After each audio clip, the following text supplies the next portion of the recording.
আমি ফাইন থাকতে তুই চালান অন্য কারো হাতে দিবি। আমাদের আজকে শুটিং চলতেছে এখানে মিজান হলো ক্যামেরাম্যান ফাইন সিআইডি আর রফিকা শুরু কর না। ভিলেন মিজান ভিলেন, না মিজান ভিলেন না Zakir villain. Zakir villain.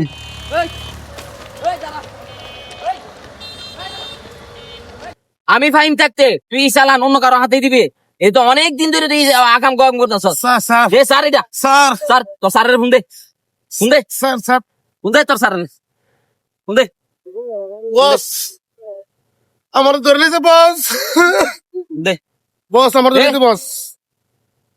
Hello, phone কেটে দিয়েছে। ধর সর, আমার চালান সর। তো আজকে শুটিং এ জাকির ভাই ঘেমে গেছে, আরো মাঠে ছিলে রয়েছে আরো ফ্রেড সব ছিল লাগছে ভাই শুটিং এ। আসলে শুটিং অনেক জবর কঠিন, তবে দেখা খুবই সহজ। একটা দেখা খুব কন্টেন্ট সহজ। একটা ভিডিও বানাতে গেলে অনেকক্ষণ সময় লাগে, অনেক পরিশ্রম করুন লাগে। আমাদের ভিডিওটা লাইক কমেন্ট সবাই শেয়ার দিবেন দাদা। হ্যাঁ ওকে ভাইয়া।